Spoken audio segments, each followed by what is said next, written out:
Einführung. Das folgende kurze Buch bespricht einige Dinge, die helfen, Zweifel am Heiligen Koran auszuräumen. Diese Diskussion basiert auf Kapitel 2 Al-Baqarah, Verse 23–24 des Heiligen Koran.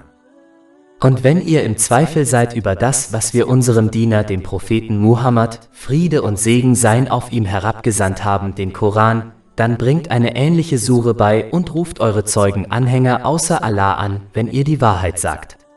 Wenn ihr das aber nicht tut, und das werdet ihr nie können, dann fürchtet das Feuer, dessen Brennstoff Menschen und Steine sind, das für die Ungläubigen bereitet ist.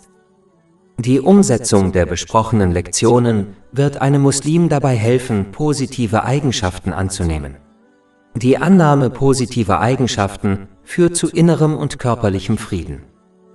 Zweifel am Koran beseitigen.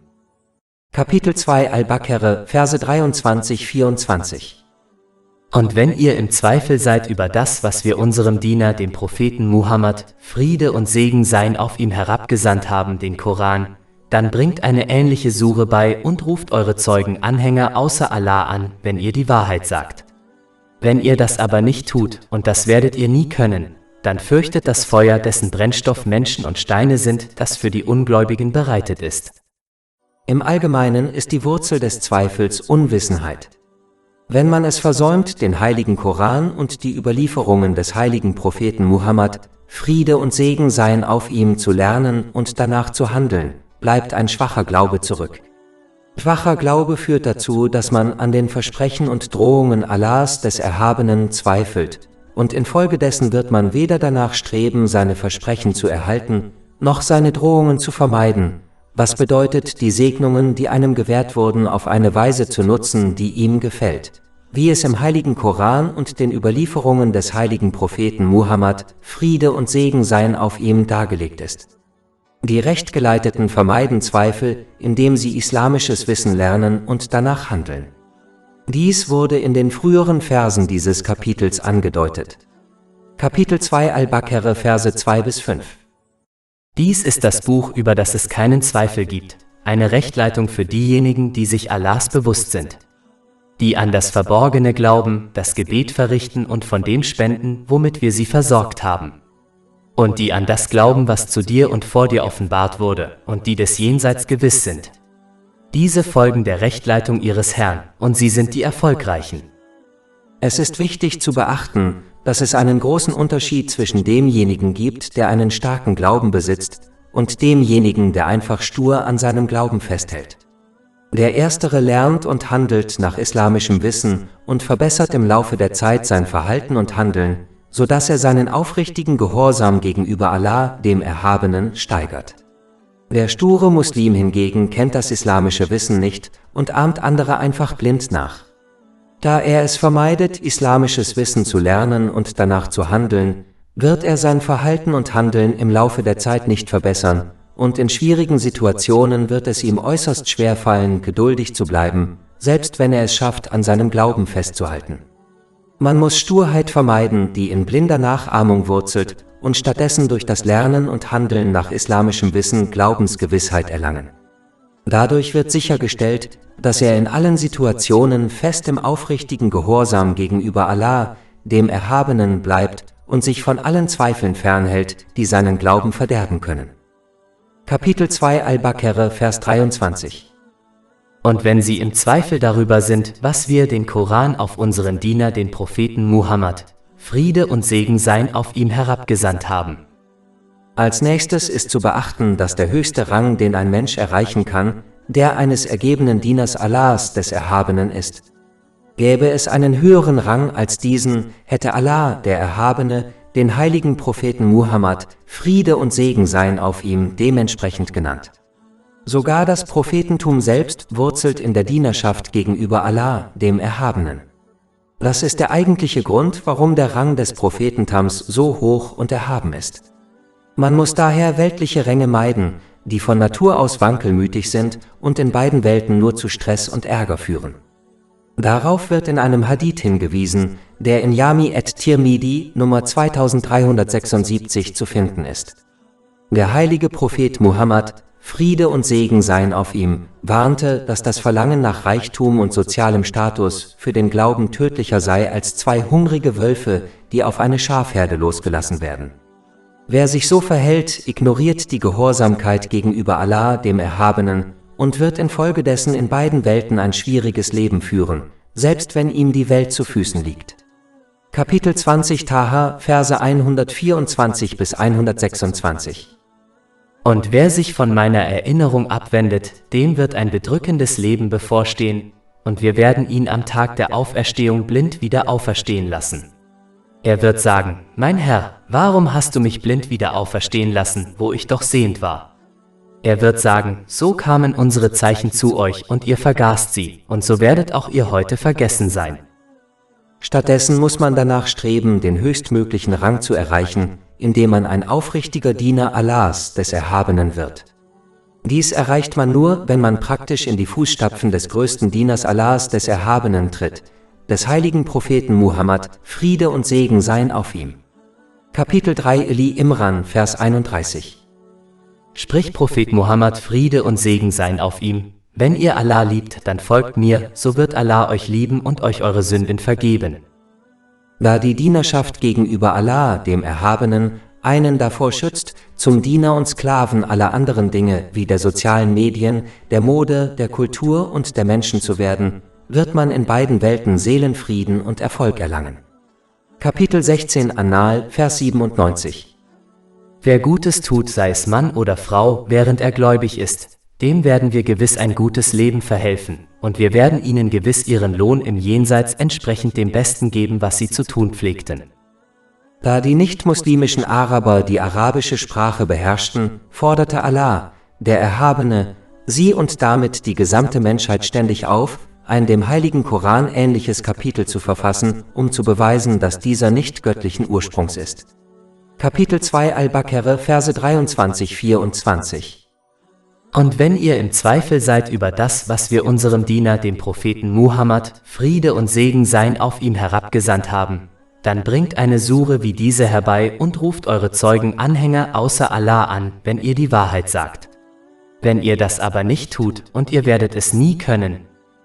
Die Herausforderung besteht nicht nur darin, Verse zu verfassen, die dem rhythmischen Stil des heiligen Koran entsprechen, sondern auch darin, Verse und ein Kapitel zu verfassen, die jedem Aspekt des heiligen Koran entsprechen, wie etwa seinem allumfassenden Charakter, seiner Anwendbarkeit auf jede Situation, an jedem Ort und zu jeder Zeit, seiner Fähigkeit von unwissenden und wissenden Menschen verstanden und angewendet zu werden, seiner Fähigkeit, praktische Ratschläge zu geben, die leicht im eigenen Leben angewendet werden können, anstatt Konzepte vorzustellen, die zwar nützlich klingen, aber in der Praxis nicht anwendbar sind.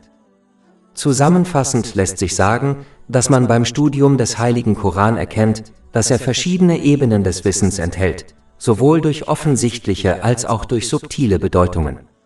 Kapitel 11 hat Vers 1. Dies ist ein Buch, dessen Verse perfektioniert und dann von jemandem, der weise und bewusst ist, ausführlich präsentiert werden. Die Ausdrücke im heiligen Koran sind beispiellos und ihre Bedeutungen werden auf unkomplizierte Weise erklärt. Seine Worte und Verse sind äußerst eloquent und kein anderes Buch kann sie übertreffen. Der heilige Koran erwähnt die Geschichte der früheren Nationen im Detail, obwohl der heilige Prophet Muhammad, Friede und Segen seien auf ihm, keine Geschichtskenntnisse hatte.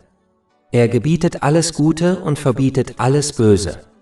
Diejenigen, die einen Einzelnen betreffen, und diejenigen, die die gesamte Gesellschaft betreffen, sodass sich Gerechtigkeit, Sicherheit und Frieden in jedem Haus und jeder Gemeinschaft verbreiten. Der heilige Koran vermeidet Übertreibungen, Lügen oder jegliche Unwahrheit, im Gegensatz zu Gedichten, Geschichten und Fabeln. Alle Verse sind nützlich und können praktisch im Leben angewendet werden. Selbst wenn dieselbe Geschichte im heiligen Koran wiederholt wird, werden verschiedene wichtige Lektionen hervorgehoben. Im Gegensatz zu allen anderen Büchern langweilt der heilige Koran einen Menschen nicht, wenn er wiederholt studiert wird. Der heilige Koran enthält Versprechen und Warnungen und untermauert diese mit unleugbaren und klaren Beweisen. Wenn der heilige Koran etwas Abstraktes wie Geduld bespricht, bietet er immer eine einfache und praktische Möglichkeit, dies im eigenen Leben umzusetzen. Er ermutigt die Menschen, den Zweck ihrer Schöpfung zu erfüllen, der darin besteht, Allah, dem Erhabenen, aufrichtig zu gehorchen, indem sie die ihnen gewährten Segnungen auf eine Weise nutzen, die ihm gefällt, und so sicherstellen, dass sie in beiden Welten Seelenfrieden und Erfolg erlangen. Er macht den geraden Weg für denjenigen offensichtlich und attraktiv, der sich Seelenfrieden und echten Erfolg in beiden Welten wünscht. Das Wissen des heiligen Koran ist zeitlos, da es auf jede Gesellschaft und jedes Zeitalter angewendet werden kann. Es ist ein Heilmittel für jedes emotionale, wirtschaftliche und körperliche Problem, wenn es richtig verstanden und angewendet wird. Es bietet die Lösung für jedes Problem, mit dem ein Einzelner oder eine ganze Gesellschaft jemals konfrontiert werden kann. Man muss nur die Geschichte beobachten und wie die Gesellschaften, die die Lehren des heiligen Koran richtig umgesetzt haben, von seinen allumfassenden und zeitlosen Lehren profitiert haben. Jahrhunderte sind vergangen, doch kein einziger Buchstabe des heiligen Koran wurde geändert, da Allah, der Erhabene, versprochen hat, ihn zu bewahren. Kein anderes Buch in der Geschichte besitzt diese Qualität. Kapitel 15 Al-Hijr, Vers 9. Wahrlich, wir sind es, die die Botschaft, also den Koran, herabgesandt haben, und wahrlich, wir werden ihr Wächter sein. Allah, der Erhabene, hat die Grundprobleme einer Gemeinschaft besprochen und die praktischen Lösungen für sie alle detailliert beschrieben. Durch die Behebung der Grundprobleme werden die zahllosen daraus resultierenden Zweigprobleme automatisch behoben. Auf diese Weise behandelt der heilige Koran alle Dinge, die eine Person und eine Gesellschaft brauchen, um in beiden Welten erfolgreich zu sein. Kapitel 16 An-Nahl, Vers 89. Und wir haben dir das Buch als Klarstellung für alle Dinge herabgesandt.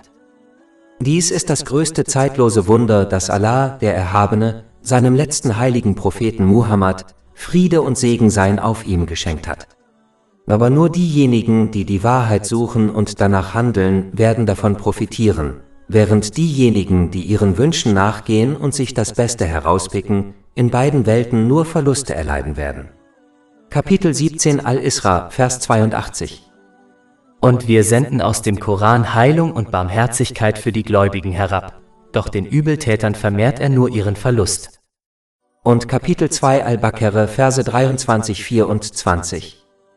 Und wenn ihr im Zweifel seid über das, was wir unserem Diener, dem Propheten Muhammad, Friede und Segen seien auf ihm herabgesandt haben, den Koran, dann bringt eine ähnliche Sure bei und ruft eure Zeugen Anhänger außer Allah an, wenn ihr die Wahrheit sagt. Wenn ihr das aber nicht tut, und das werdet ihr nie können, dann fürchtet das Feuer, dessen Brennstoff Menschen und Steine sind, das für die Ungläubigen bereitet ist. Allah, der Erhabene, drohte den Nichtmuslimen Mekkas und den Leuten des Buches ausdrücklich mit dem Höllenfeuer, da sie sich der Ursprünge des heiligen Koran und der Wahrhaftigkeit des heiligen Propheten Muhammad, Friede und Segen seien auf ihm, sicher waren. Die Nichtmuslime Mekkas beherrschten die arabische Sprache und erkannten klar ihren göttlichen Ursprung, da sie keinen einzigen Vers des heiligen Koran nachahmen konnten, und da sie ihr Leben mit dem heiligen Propheten Muhammad, Friede und Segen seien auf ihm, verbracht hatten, wussten sie, dass er den Charakter eines heiligen Propheten, Friede sei auf ihnen, besaß. Die Leute des Buches in Medina erkannten den heiligen Propheten Muhammad, Friede und Segen seien auf ihm, und den heiligen Koran, da sie in ihren göttlichen Schriften ausführlich besprochen worden waren. Kapitel 6 Al-An'am, Vers 20. Diejenigen, denen wir die Schrift gegeben haben, erkennen sie den heiligen Koran, wenn sie ihre eigenen Söhne erkennen. Und Kapitel 2 Al-Baqarah, Vers 146. Diejenigen, denen wir die Schrift gaben, kennen ihn, den Propheten Muhammad, Friede sei mit ihm, wie ihre eigenen Söhne. Das Einzige, was beide Gruppen davon abhielt, die Wahrheit zu akzeptieren, war ihre Liebe zu den weltlichen Dingen, die sie durch das Befolgen ihrer eigenen Wünsche erlangt hatten, wie Reichtum und gesellschaftlichen Status. Sie verstanden, dass die Unterwerfung unter Allah, den Erhabenen, durch den Islam bedeutete, dass sie sich so verhalten und die Segnungen, die ihnen gewährt wurden, nutzen mussten, wie es ihm gefiel. Da ihre Wünsche nach weltlichen Dingen zu stark waren, lehnten sie den Islam ab. Kapitel 2 Al-Baqarah, Vers 24. Dann fürchtet euch vor dem Feuer, dessen Brennstoff Menschen und Steine sind und das für die Ungläubigen bereitet ist. Allgemein gesprochen ist das Feuer die Wohnstätte der Ungläubigen, da sie den Zweck ihrer Schöpfung nicht erfüllen konnten. Kapitel 51 Ad-Dariyat, Vers 56. Und ich habe die Djinn und die Menschen nur erschaffen, damit sie mir dienen, gehorchen. So wie ein Gegenstand, der den Zweck seiner Schöpfung nicht erfüllt, als Fehlschlag abgestempelt und weggeworfen wird, so wird auch die Erfindung namens Mensch am Tag des jüngsten Gerichts weggeworfen, wenn sie den Zweck ihrer Schöpfung nicht erfüllt. Über 400 kostenlose E-Books, Hörbücher, Infografiken, Podcasts und Blogs auf unserer Website verfügbar: www.shakepot.com